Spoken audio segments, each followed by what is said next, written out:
tardes y bienvenidos. No voy a decir nada más que este panel es magnífico y vamos a comenzar ahora con David Swanson.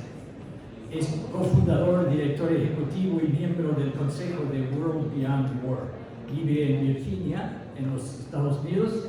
Es un autor, activista, periodista y presentador de radio. También estaba nominado para el Nobel Peace Prize. David. Gracias.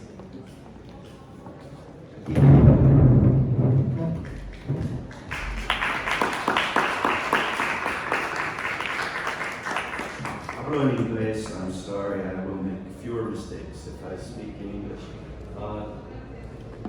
Siguiente. Next.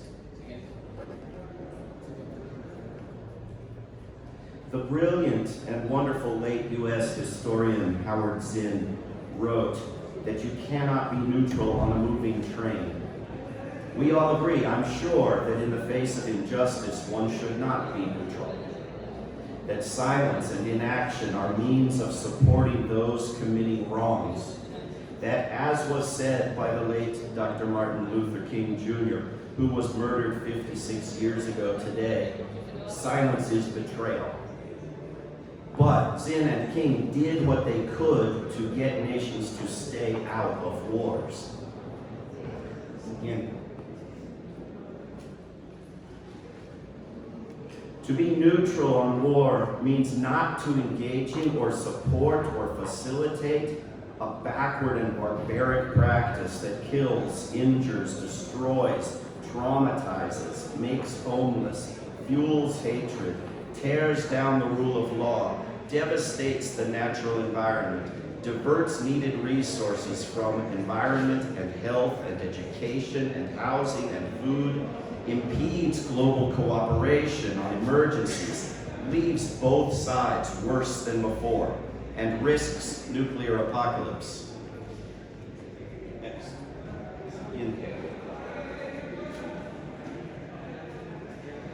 As President Gustavo Petro said at the United Nations last year, while the minutes that define life or death on our planet are ticking on, rather than halting this march of time and talking about how to defend life for the future, thanks to deepening knowledge, we decided to waste time killing each other.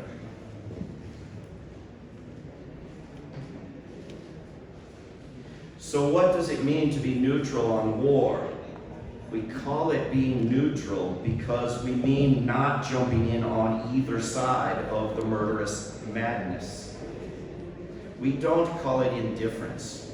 If two speakers at this conference were to have a little disagreement and decide to settle it by shooting pistols at each other from 10 paces apart in an old-fashioned duel, I assume the rest of us would not jump in and assist either side, but neither would we be indifferent.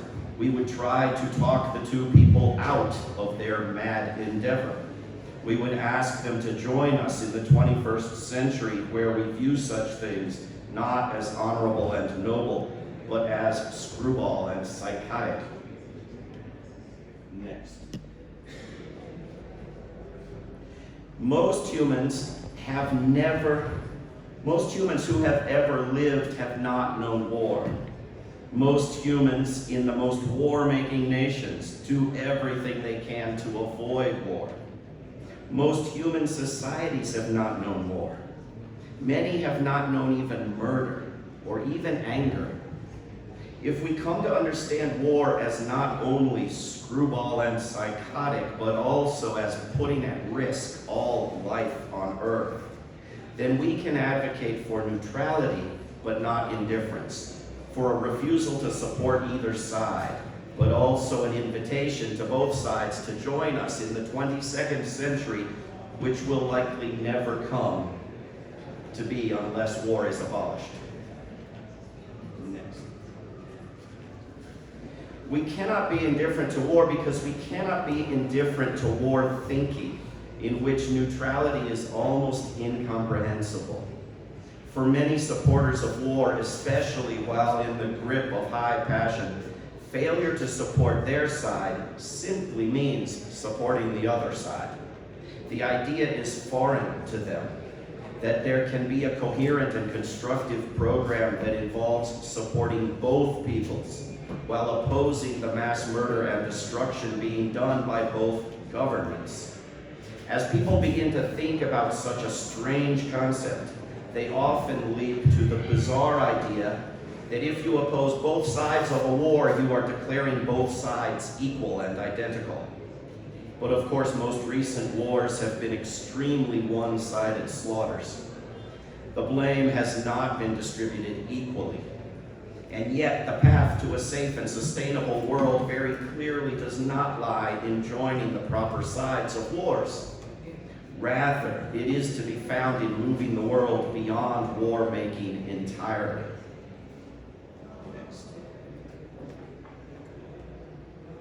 Most nations are neutral on most wars.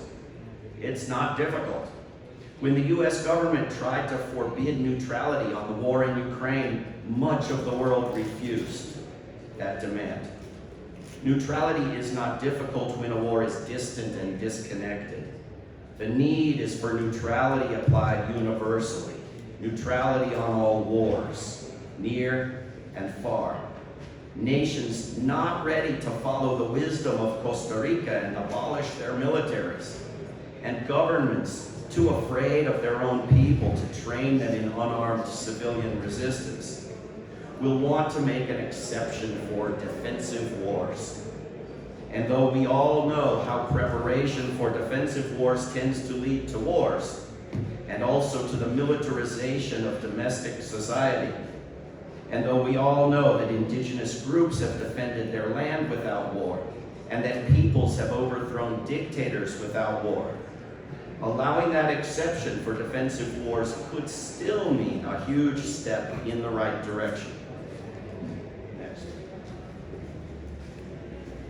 The choice facing many countries is not neutrality or militarization, but neutrality or incorporation into a foreign empire and its global war machine.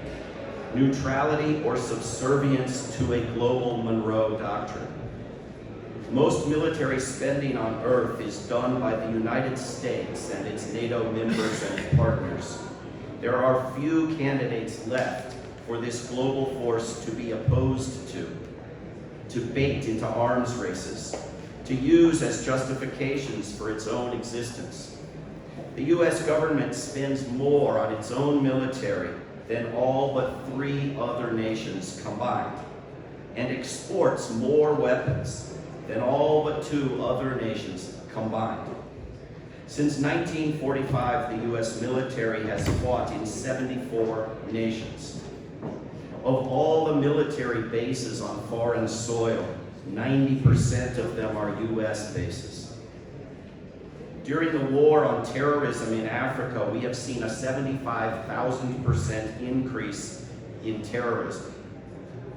There are a lot of bad actors in the world, but the US war machine is so dominant and so counterproductive that choices boil down to joining it and being pushed into wars, or staying out of it and maintaining some sort of peacefulness, some independence, some self-respect. Next. Partnering with NATO means endorsing the horrors that NATO has committed in Bosnia-Herzegovina, Kosovo, Serbia, Afghanistan, Pakistan, and Libya. In the United States, NATO is used as a cover for crimes. The US Congress cannot investigate US crimes if they are labeled NATO crimes. There will be more of them. They are how NATO justifies its existence. Next. There is no war of democracies and rule supporters against dictatorships. It doesn't exist. The US arms, trains, and/or funds the militaries of most of the worst governments on Earth. The US is the fiercest opponent of international laws and basic human rights treaties, and abuser of the veto at the United Nations Security Council. The United Nations has allowed genocide because the US government has forced it to, until it finally stepped aside and allowed a vote on a ceasefire, but promised to ignore it. You cannot enlist on the side of both the US government and the rule of law. Better than joining NATO would be joining the Treaty on the Prohibition of Nuclear Weapons. Next. South Africa and Nicaragua took steps earlier this year to uphold the rule of law in Palestine. They took steps that neutral countries could also have taken. They didn't send weapons to Palestinians. They didn't support a vicious cycle of war madness. They proposed that the Israeli government be stopped from committing genocide. Not only could a neutral government have done that, but only a government with some degree of neutrality could have done that. Arguably, many governments have failed to do the same precisely because they are not neutral. Next. The nations professing or engaging in neutrality of one sort or another are losing Sweden and Finland. As a result of the catastrophe in Ukraine, that neutrality could have prevented, and that probably cannot be ended without some sort of neutrality. Sweden and Finland may come to regret their choice. When you join a military alliance, you become a possible target for its enemies, sometimes even a more likely target than the home capital of the empire. Ukraine is being treated as a sacrifice zone, and Finland can expect nothing else. Next. When you join a military empire, you pay homage through weapons purchases. But the weapons come with personnel to help maintain them and train those who use them. And the personnel come with bases that grow in size and in permanence. The United States is said to have 50 states, but actually has many more than that. Only in 50 is there some pretense of representation in the US government. The others are, to some extent, actually, and to some extent, merely pretend to be independent nations. Next. Choosing to really be an independent nation carries risks and costs, of course, but look at how safe South Africa has made itself through its support of justice in Palestine. Who would dare attack South Africa now? A neutral nation can gain not only worldwide appreciation, but also respect as an arbiter, as a peacemaker. The world needs credible neutral parties who can facilitate negotiations where there are conflicts. That is a role every nation should aspire to and should work to set examples of for others. Next. By opting out as junior partner to empire, a nation may pass up the profits of weapons sales at home and abroad. But this is a dishonest argument, not a serious consideration. Most enterprises are more profitable than weapons and have the added benefit of not killing anyone or making their loved ones hate you. Next. Wasting money on weapons, especially at the bidding of an obnoxious foreign leader who orders you to either buy more bombs or else he will urge Russia to attack you, as Donald Trump has told Europeans, is not just shameful, but also highly unpopular. People know that money is needed for human and environmental projects, and when it is wasted on weapons, tend to take to the streets in protest. The answer offered for that problem will, of course, be yet more weapons, and we can all see where that leads. In the words of President Gustavo Petro, to meet the Sustainable Development Goals, we must end all wars. Next. Choosing against neutrality usually means choosing U.S. bases.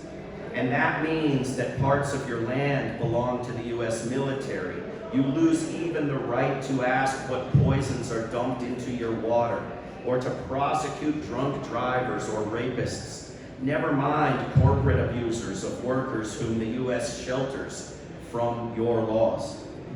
Parts of your land and your government and your industries become subsidiaries of the U.S. military machine.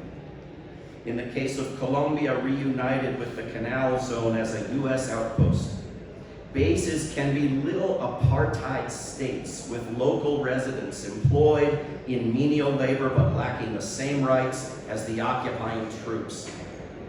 Next. But choosing neutrality does not have to mean hostility with the U.S. government. There are, of course, many in the U.S. government who see it that way. Our job is to spread the idea of independent nations dedicated to an actual rules-based order, not a propaganda pretense. Nations unaligned with empires, neither with them nor against them. Nations that can demonstrate to the U.S. government the acceptability and benefits of other nations that are free and equal, that are in fact allies in many things, not just war, that can be allies in the work to protect the world, not through war, but from war.